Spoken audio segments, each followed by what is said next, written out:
Bismillahirrahmanirrahim. Teman-teman sekalian, pada hari ini kita akan melanjutkan materi dari Libatin Allah. Rasanya udah lama banget saya belum lanjutin postingan dari materi ini, karena ini adalah program yang insya Allah akan berlanjut. Walaupun mungkin rutinnya saya belum bisa berjanjikan apakah setiap pekan atau 2 pekan sekali dan seterusnya. Tapi insya Allah akan diusahakan sesering mungkin supaya teman-teman bisa ngecas iman dengan materi dari Libatin Allah. Hari ini kita akan belajar melibatkan Allah dengan mentadaburi satu ayat di dalam Al-Quran. Di dalam surat At-Taubah ayat 119, Allah Subhanahu wa taala berfirman, A'udzu billahi minasy syaithanir rajim. Ya ayyuhalladzina amanu taqullah. Ya ayyuhalladzina amanu taqullaha wa kunu ma'as shadiqin. Wahai orang-orang yang beriman, kata Allah, taatlah kalian kepada Allah dan senantiasalah kalian bersama dengan orang-orang yang benar. Ayat ini memerintahkan kita kepada 2 hal yang sangat penting ketika kita ingin Allah terlibat dalam hidup kita. Kalau misalnya kita pengen Allah itu membersamai kita, kalau kita pengen Allah itu melindungi kita, menolong kita, ngasih kita jalan keluar dalam hidup, menuntun kita, membimbing kita, apa yang harus kita lakukan? Yang pertama, perintahnya di sini Allah memanggil kita dengan panggilan ya ayyuhalladzina amanu, wahai orang yang beriman, wahai orang yang sudah berhijrah, wahai orang yang sudah berislam. Allah panggil, lalu Allah katakan, ittaqullah, bertakwalah kalian kepada Allah.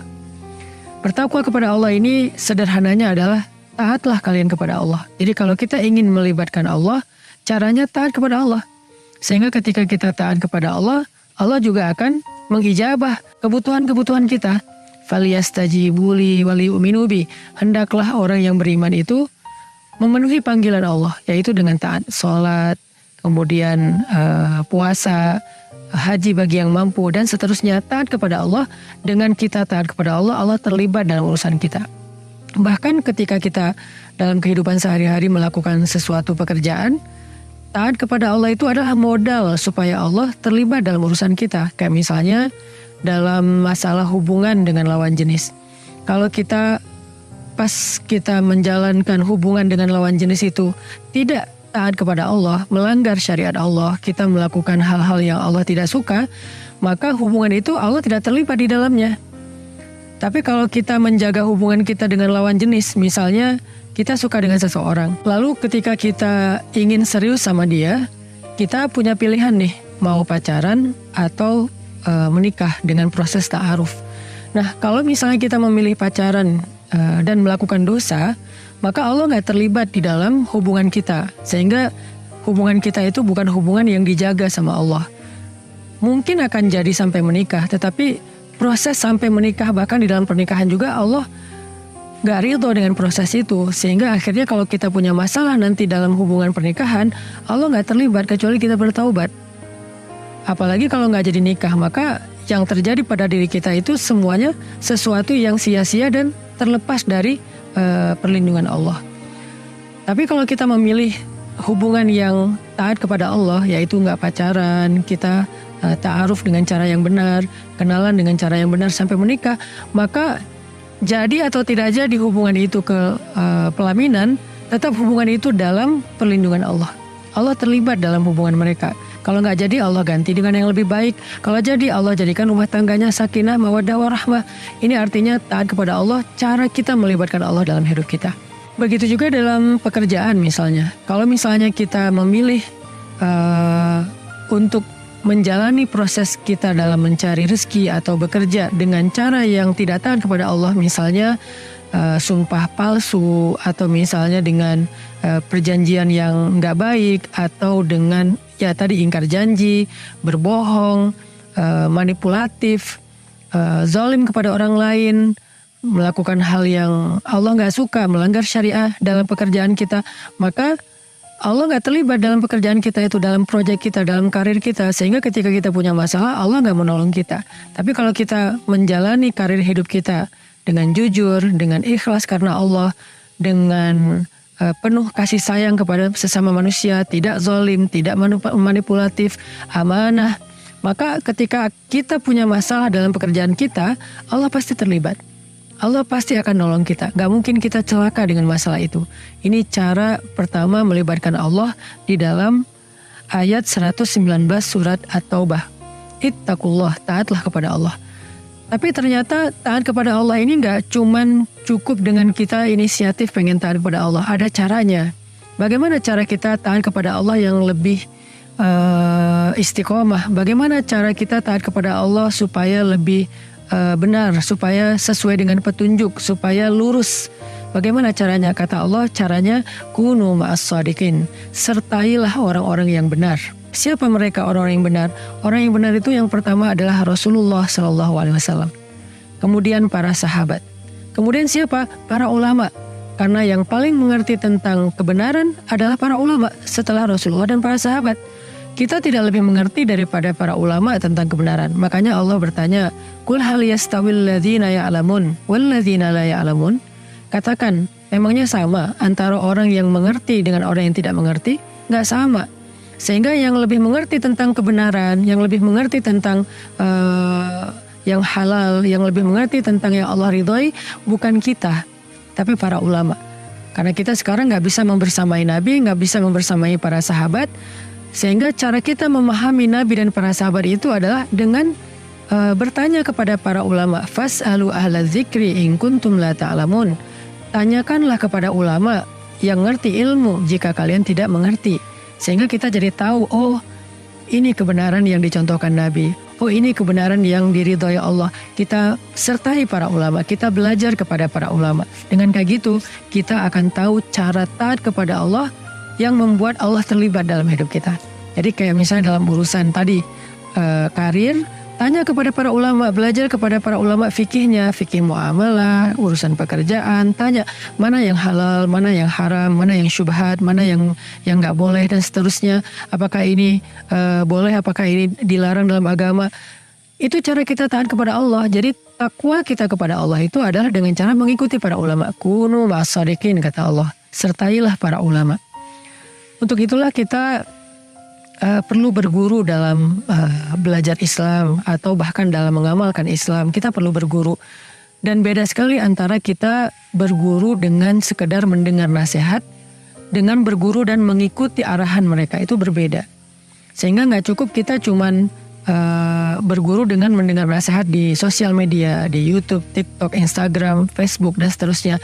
Kita juga perlu mengikuti arahan mereka. Kita kalau perlu malah kita kenal dengan mereka untuk bisa bertemu dengan mereka, bertanya langsung kepada mereka. Itulah cara berguru yang dicontohkan oleh para sahabat dahulu. Itulah cara berguru juga yang dicontohkan oleh para ulama-ulama kita yang dahulu. Jadi carilah sebanyak mungkin ulama untuk kita belajar kepada mereka.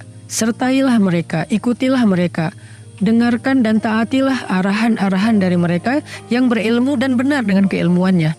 Sehingga dengan demikian kita menjadi orang yang taat kepada Allah sesuai dengan apa yang Allah syariatkan dalam Islam. Dengan kita taat kepada Allah sesuai dengan syariat Allah, maka Allah terlibat dalam urusan kita. Nah, bicara tentang kunu ma'as shadiqin, sertailah orang-orang yang benar atau orang-orang yang mengerti kebenaran, yaitu para ulama. Ada satu ungkapan yang saya baca dalam kitab Ihya Ulumuddin. Man laisa lahu syaikh fa syaikhuhu syaitan, kata ulama. Siapa yang dia nggak punya guru, maka gurunya itu setan. Artinya kita belajar Islam tuh nggak bisa otodidak. Kita nggak bisa langsung baca Al-Quran, baca hadis, lalu kita menyimpulkan sendiri, nggak bisa. Kenapa? Karena kita nggak punya kapasitas menyimpulkan ayat dan hadis. Kita cuma mengerti teksnya, tetapi tidak mengerti maksud dari pemilik teks. Makanya itulah bedanya antara al-fahmu dan al-fiqhu. Fahmu itu memahami kalimat, al-fiqhu memahami orang yang menyampaikan kalimat. Maksudnya apa?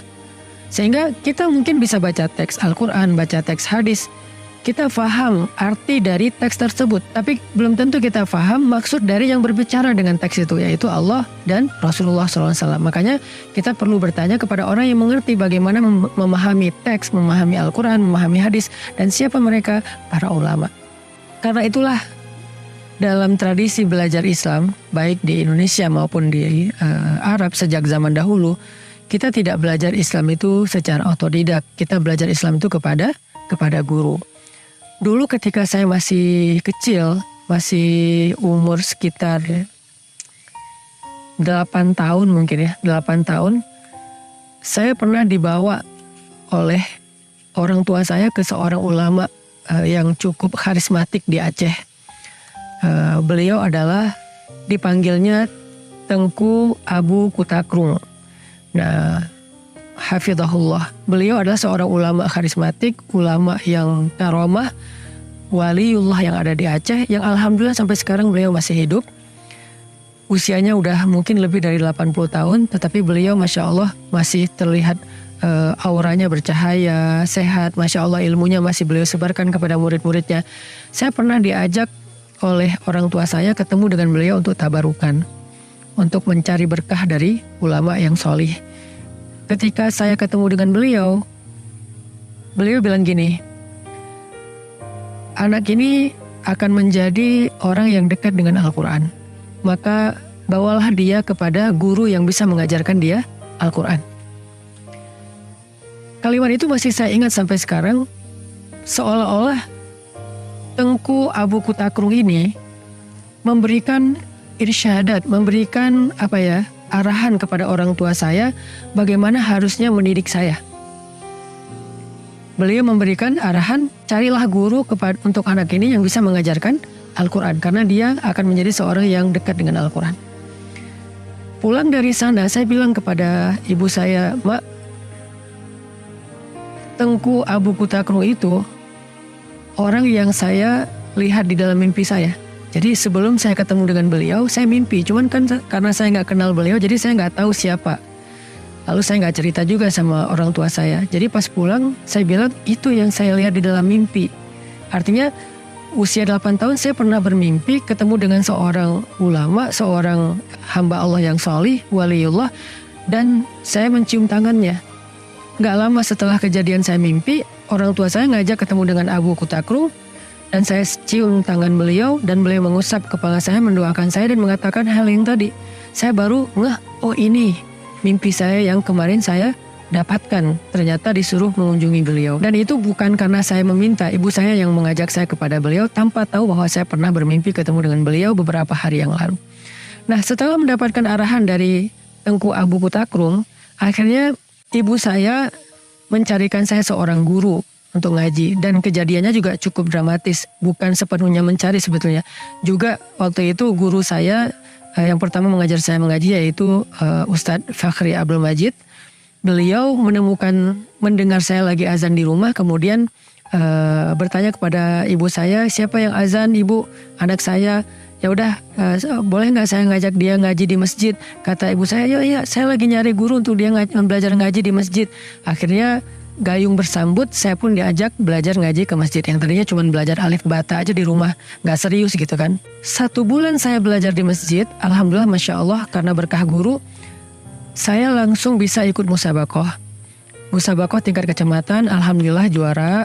Kemudian naik ke tingkat kabupaten, juara juga. Naik tingkat provinsi, juara juga. Sampai naik tingkat nasional di tahun yang sama, alhamdulillah juga juara 1 tingkat nasional. Dengan waktu belajar saya tuh masih kurang dari 1 tahun sejak awal saya belajar ke beliau. Jadi baru sebulan udah musabakoh, kemudian musabakoh lagi tingkat berikutnya sampai tingkat nasional. Itu tuh beruntun, Masya Allah. Berkah dari arahan dari Abu Kutakrung dan juga berkah dari guru yang pertama saya yaitu Ustadz Fakhri Abdul Majid. Selain Ustadz Fakhri juga selain beliau mengajarkan saya tentang mengaji bisa mujawwad, bisa dengan irama, beliau juga merekomendasikan guru berikutnya karena beliau mengharapkan saya mendapatkan lebih. Sehingga beliau merekomendasikan guru saya Ustadz Azhari Usman, Allah yarham karena beliau wafat dalam musibah tsunami, Ustadz Sayyid Ridwan. Bahkan saya belajar juga di Jakarta kepada Dr. Said Agil Munawar, kemudian kepada Ustadz Ahmad Muhajir, kori-kori internasional. Itu semuanya dari satu guru ke guru yang lain itu saling memberikan arahan dan rekomendasi. Sehingga saya belajar banyak kepada banyak ulama-ulama Ahlul Quran ketika saya masih di Aceh, dan mereka adalah ulama-ulama Ahlus Sunnah wal Jamaah. Dan mereka saling memberikan rekomendasi. Kemudian ketika saya SMP, saya masuk ke pondok Ahlus Sunnah wal Jamaah, pondok Aswaja. Saya belajar kepada guru. Waktu SMP kita masuknya pondok tahfiz ya. Guru saya dari Tebu Ireng, orang Jawa yang mengabdi ilmu Al-Qur'annya di Aceh. Jadi ada Ustadz Amin, ada Ustadz Swalib, ada 2 ustadz dari Pulau Jawa datang ke Aceh dengan sangat ikhlas untuk mengajarkan Al-Quran kepada anak-anak Aceh. Saya belajar kepada beliau, lalu setelah itu masuk SMA, saya juga belajar kepada guru-guru yang lainnya yang ada di, bukan SMA ya, pondok pesantren tingkat aliyah, belajar juga kepada guru-guru yang ada di sana. Semuanya adalah guru-guru Ahlus Sunnah wal Jamaah. Sampai kemudian guru saya meminta saya untuk melanjutkan studi ke Mesir. Waktu itu sebetulnya saya belum berniat pengen belajar ke Mesir. Saya lebih pengen belajar ke kampus umum di Indonesia. Karena sebetulnya waktu itu penasarannya saya lebih pengen belajar kayak sains gitu. Karena saya senang astronomi, senang tentang alam gitu. Jadi kayak pengen belajar sains. Tapi kata guru saya, jangan, kamu ke Mesir aja belajar di Al-Azhar.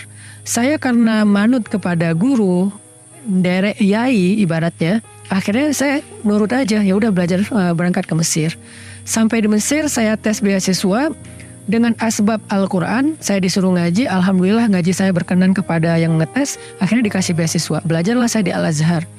Al-Azhar dengan ulama-ulama yang luar biasa, Ahlus Sunnah wal Jamaah juga, dengan rata-rata mazhabnya Syafi'iyah. Saya belajar, salah satu guru favorit saya itu ada Dr. Abdurrahman Uwais, kemudian Dr. Ahmad Zaid. Saya belajar Al-Quran juga selain di Al-Azhar, belajar di masjid-masjid. Bahkan di Al-Azhar pun sebetulnya tadinya saya mau ngambil jurusan syariah ya. Tetapi ternyata sama guru saya, dosen saya dipilihkan Fakultas Usuluddin dan jurusan Tafsir Al-Quran. Balik lagi ke Al-Quran seperti yang awal sekali diarahkan oleh guru saya, yaitu Tengku Abu Kutakro. Akhirnya saya nurut lagi kepada guru, masuklah ke Syu'bah Tafsir Al-Quran, Fakultas Usuluddin.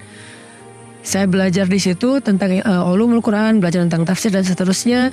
Di luar kampus saya juga belajar kepada guru-guru Al-Quran yang ada di sana. Saya sempat membacakan Al-Quran kepada salah satu masyayikh Al-Quran yang sanad Al-Qurannya tertinggi juga di Mesir, yaitu Syekh Abdul Hakim. Kemudian saya belajar kitab Ihya Ulumuddin kepada Syekh Tariq Faris. Jadi setiap sore pulang kampus saya ke masjid. Itu selama beberapa bulan, setiap sore pulang kampus ke masjid. Bukan beberapa bulan, malah beberapa tahun ya. Sampai saya lulus dari tahun 2002 tuh. Jadi berarti sekitar 3 tahun lah. Pulang dari kampus ke masjid sampai malam. Duduk baca kitab Ihya, baca kitab Riyadhus Shalihin, talaki dengan beliau. Diberikan semacam arahan seperti apa cara memahami kitab-kitab tersebut. Jadi nggak baca sendiri. Sampai kemudian alhamdulillah dengan saya belajar kepada Syekh Tariq Faris dan Syekh Abdul Hakim ini, akhirnya saya ikut musabaqah internasional untuk kategori mahasiswa Al-Azhar yang ada di Mesir. Ada Afrika, ada Arab, ada Asia, ada Eropa. Alhamdulillah saya juga juara di sana. Terus ikut lagi program nih di TV Mesir namanya Iqra TV sama Fajar TV. Mereka punya program namanya program Al-Mizmar Al-Zahabi atau Mizmar Ali Daud. Seruling emas atau seruling keluarga Daud. Saya ikut dalam program tersebut dari sekian ratus peserta. Alhamdulillah saya juga menjadi yang terbaik. Akhirnya dikasih program 20 episode di Iqra TV tersebut. Pulang dari Mesir, saya diamanahkan oleh guru saya, Dr. Ahmad Zaid, untuk membuat program dakwah anak muda di Indonesia. Gak usah kemana-mana, fokus aja dengan anak muda. Akhirnya ketika saya sampai di Bandung, saya membuat program pemuda hijrah. Ini karena amanah dari guru saya, akhirnya saya nurut bikin program pemuda hijrah. Berjalan sampai hari ini banyak anak-anak muda yang berhijrah. Alhamdulillah itu kemudahan dari Allah, itu keberkahan dari guru. Sampai kemudian ada di satu titik saya ngerasa bahwa udah banyak banget nih anak-anak muda yang udah berhijrah lewat program kita. Tetapi what next? mereka belajar apa lagi setelah hijrah? Kan gak hanya cukup mereka belajar dari saya dengan mendengar nasihat atau motivasi. Mereka juga perlu belajar fikih, belajar akidah secara lebih terstruktur. Sementara saya bukan ahli fikih, saya bukan ulama fikih, saya bukan ahli ilmu akidah. Saya hanya seorang dai biasa, guru ngaji biasa yang ngajak anak muda hijrah. Kapasitas saya masih jauh dengan ulama-ulama lain. Saya butuh orang-orang yang bisa membersamai saya, mengarahkan saya untuk bisa membimbing anak muda yang sudah hijrah, biar mereka setelah hijrah itu nggak salah memilih guru.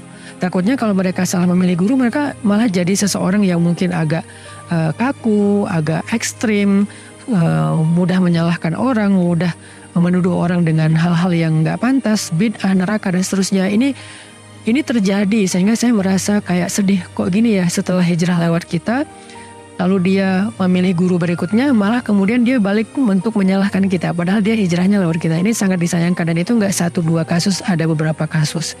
Sehingga saya merasa butuh seseorang yang bisa membimbing saya dalam tahap dakwah berikutnya untuk membimbing anak-anak muda yang sudah hijrah. Saya berdoa lagi kepada Allah di umroh kemarin ya, umroh itikaf Ramadan. Salah satu yang saya doakan, ya Allah, beri saya hukman wa alhiqni bis-sholihin. Rabbi habli hukman wa alhiqni bis-sholihin. Ya Allah, beri saya hikmah, pemahaman agama, dan pertemukan saya dengan orang-orang yang soleh, dengan orang-orang yang berilmu. Akhirnya pulang dari umroh, saya ketemu dengan Kiai Dr. Marzuki Mustamar. Saya kagum dengan keilmuan beliau.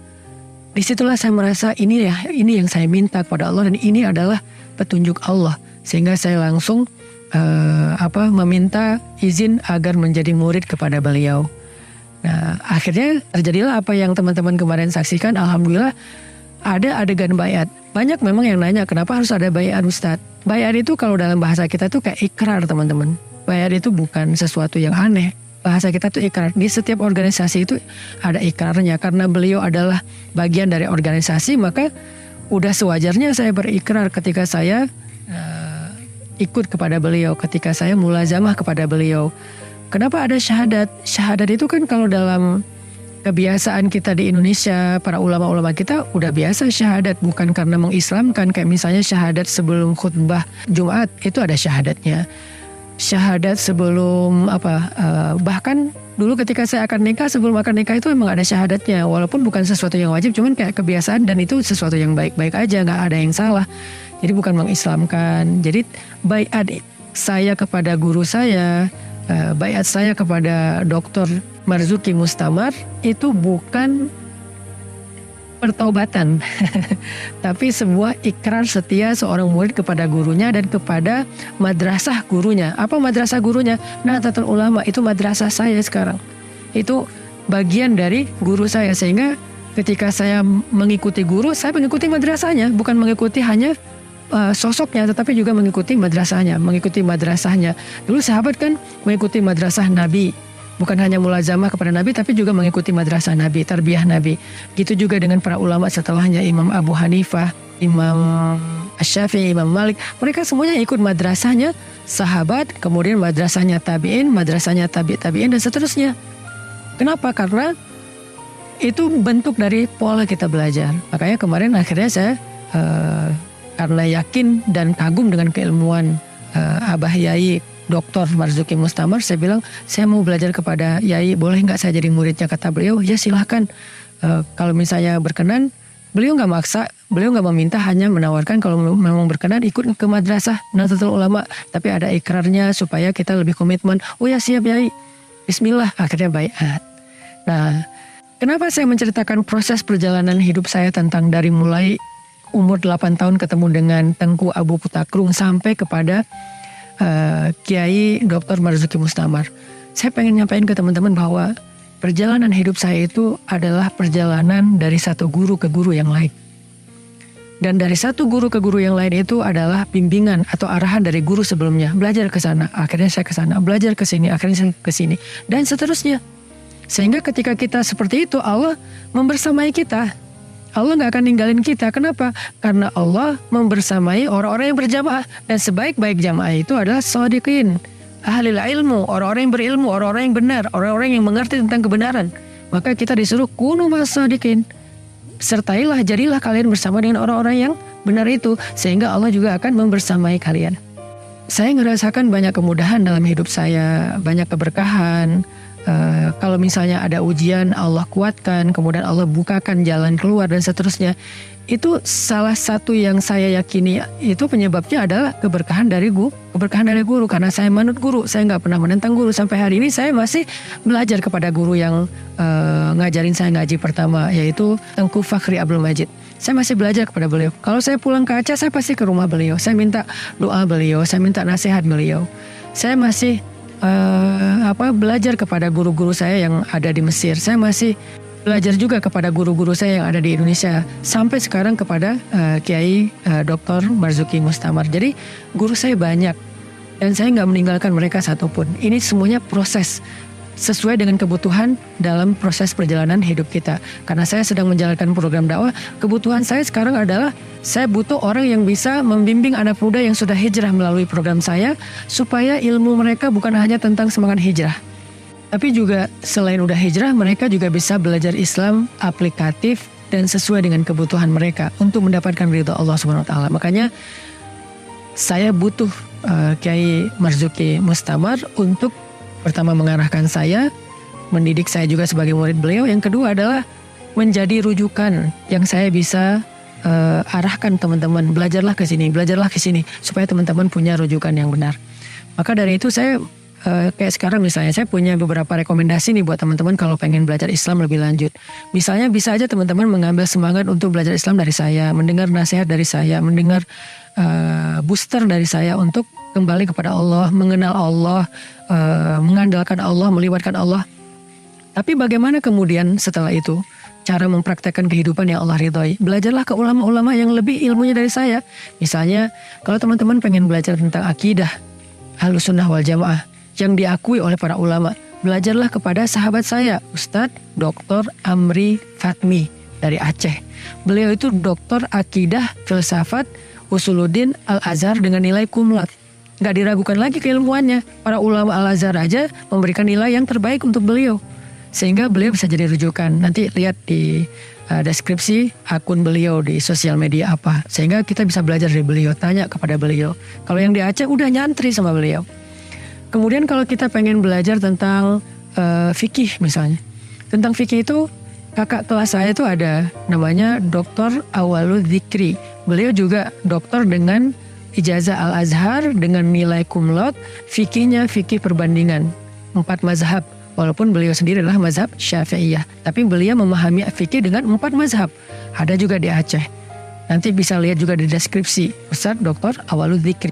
Selain Ustadz Dr. Awalud Dzikri, kalau yang di Pulau Jawa, yang saya rekomendasi dan saya takjub dengan keilmuan mereka tadi adalah Dr. Marzuki Mustamar atau Abah Yai Marzuki Mustamar, guru saya sekarang, murabbi ruhiyahnya saya. Beliau adalah orang yang mengerti tentang fikih lebih baik jauh di atas saya, dan bahkan bukan hanya tentang fikih, juga tentang bagaimana bermanhaj, bagaimana berislam dengan akidah yang lurus, dengan fikih yang benar. Bimbingan beliau itu sangat penting. Teman-teman bisa banyak mengakses kajian ataupun ilmu beliau di sosial media. Yang ada di Malang, silahkan nyantri kepada beliau di Pondok Sabilur Rasyad di Gase misalnya. Atau yang juga saya sangat kagum keilmuan fikih dan usul fikihnya, bahkan mantiknya itu ada Gus Baha. Dan semua kita kenal dengan beliau. Gus Baha ini menyampaikan fikih dengan pakai logika-logika yang sangat relate dengan kehidupan kita sekarang. Jadi melogiskan fikih. Bahkan kadang-kadang beliau juga menjelaskan tentang kaidah-kaidah konsep usul fikih. Usul fikih itu pola fikir fikih. Sedangkan fikih adalah produk pemikirannya. Jadi usul fikih, pola fikir fikih, kemudian ada fatwa fikih adalah produknya. Sehingga beliau kadang-kadang menyampaikan fatwa dengan pola fikir fikih yang beliau ajarkan. Itu luar biasa. Gus Baha itu rujukan fikih, ilmu mantik, usul fikih yang langka di Indonesia. Kita perlu belajar dari beliau. Ada lagi Ustadz Abdul Somad, pastinya siapa yang nggak kenal beliau. Fikih Syafi'iyah. Kita bisa banyak mengakses ilmu dari mereka. Nah, ini adalah ulama-ulama yang saya rekomendasikan dan saya bisa pertanggungjawabkan di hadapan Allah. Sehingga kalau misalnya teman-teman pengen belajar kepada seorang guru, minta dulu arahan dari guru sebelumnya. Sekarang teman-teman belajar dari saya. Belajar lewat konten-konten saya. Maka sudah menjadi kewajiban saya untuk memberikan arahan belajar kepada siapa lagi setelah ini. Dan menjadi kewajiban murid juga teman-teman untuk mengikuti arahan itu selama apa yang diarahkan itu tidak melanggar syariat Allah Subhanahu wa taala. Begitu teman-teman cara kita belajar. Dan itu dipraktekkan oleh Imam Syafi'i. Dan Imam Syafi'i menjadi mufti di usia 15 tahun dan diberikan izin untuk berfatwa. Lalu beliau belajar juga kepada Sufyan bin Uyainah, beliau belajar kepada Imam Malik, beliau belajar kepada Fudail bin Iyad, ulama Al-Haramain. Beliau belajar ke Yaman, beliau belajar ke Baghdad, beliau belajar ke Mesir. Bahkan beliau di usia 50 tahun masih pergi ke Mesir untuk belajar hadis sampai beliau wafat di Mesir. Artinya dari satu guru ke guru yang lain. Beliau belajar hadis kepada ulama ini, belajar fikih kepada ulama ini, belajar bahasa kepada ulama ini, dan seterusnya. Sampai beliau menjadi seseorang yang menghabiskan umurnya dari satu ulama ke ulama yang lain. Inilah kunu ma'as shodiqin, inilah membersamai orang-orang yang benar. Jadi kita harus selalu punya panutan, punya rujukan, baik dalam spiritual maupun keilmuan kita, dalam amaliyah kita.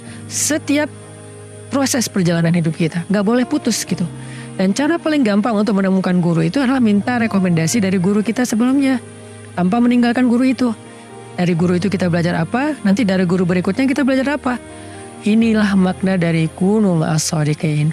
Dengan demikian, insya Allah kita akan menjadi orang-orang yang Allah akan terlibat dalam setiap urusan kita. Urusan pribadi, urusan keluarga, urusan hidup, urusan akhirat. Semuanya Allah terlibat. Karena Allah terlibat kepada orang-orang yang membersamai orang-orang yang benar, yaitu para ulama. Mudah-mudahan tips hari ini tentang bagaimana melibatkan Allah ini cukup jelas. Dan saya sengaja memilih tips ini supaya relate juga dengan apa yang kemarin sempat viral. Sekaligus menjawab pertanyaan teman-teman. Bahwa itu bukan sebuah proses pertobatan, karena sebelumnya saya sudah Ahlussunnah wal Jamaah, saya sudah setia kepada NKRI, saya sudah menjalankan program-program dakwah sesuai dengan apa yang diarahkan oleh guru-guru saya, baik yang di Aceh, di Mesir atau di Indonesia, dan mereka semuanya Ahlussunnah wal Jamaah, tidak ada satupun yang keluar dari situ. Hanya kemarin baiat itu adalah bentuk ikrar setia saya kepada guru saya, Kiai Haji Dr. Marzuki Mustamar, dan juga kepada madrasah beliau yaitu Nahdlatul Ulama, yang di dalamnya ada banyak sekali ulama-ulama hebat, dan saya sangat kagum, sangat takjub dengan keberkahan dari ilmu Hadratus Syekh Hashim Asy'ari yang keilmuan beliau sudah bertahan lebih dari 100 tahun. Itu menunjukkan Allah ridho dengan dakwah beliau. Sebagaimana ulama sebelumnya, misalnya Imam Syafi'i yang sudah bertahan lebih dari 1000 tahun, Allah ridho dengan ilmu beliau. Kebayang gak? Ada berapa santri NU yang hafiz Al-Quran di pondok-pondok baik di Jawa maupun di luar Jawa, itu jumlahnya udah jutaan loh yang hafal Quran. Semuanya mengambil ilmu sanadnya kepada Syekh Hashim Asy'ari. Kebayang gak pahala beliau? Betapa mulianya beliau di hadapan Allah. Begitu juga dengan mereka yang sholat dengan mazhab Syafi'iyah. Kebayang gak pahala Imam Syafi'i? Ada jutaan orang yang sholat dengan mazhab pemahaman fikih Imam Syafi'i. Sehingga ketika kita sholat 2 rakaat, maka 2 rakaat sholat kita itu pahalanya sekian, juga diberikan yang utuh sama kepada Imam Syafi'i. Kebayang gak mulianya Imam Syafi'i? Maka siapapun yang ingin mendapatkan kemuliaan itu, sehingga Allah terlibat ke dalam kehidupan dia dengan kemuliaan yang luar biasa, bersamailah mereka, bersamailah Kiai Haji Hashim Asy'ari, bersamailah para ulama-ulama yang meneruskan perjuangan beliau, bersamailah ulama-ulama yang juga mungkin ada madrasah lain, ada Muhammadiyah dan seterusnya, dan kita saling menghargai. Cuman saya memilih madrasah dengan respek kepada madrasah lain. Dan teman-teman tahu dari dulu saya nggak pernah membid'ahkan orang, nggak pernah menerakakan orang, nggak pernah menyesatkan orang, nggak pernah berkonflik dalam masalah perbedaan pendapat dengan orang lain, karena saya selalu mengedepankan kata respect dan selalu berusaha untuk menebar persatuan.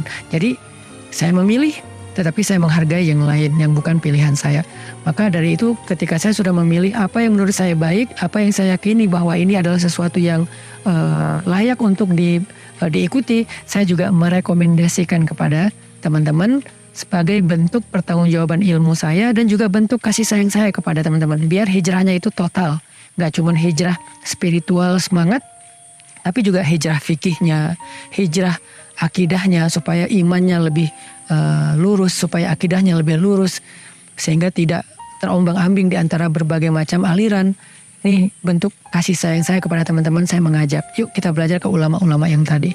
Ada Ustadz Dr. Amri Fatmi, Dr. Awalud Dzikri, ada Ustadz Abdul Somad, ada Gus Baha, ada Yai Marzuki Mustamar, ada banyak lagi nanti kiai-kiai dan ustadz-ustadz lain yang hebat-hebat, yang insya Allah satu persatu nanti kita akan coba saling cari tahu, dan saya juga kalau mengenal beliau pasti akan saya rekomendasikan untuk menjadi rujukan kita bersama.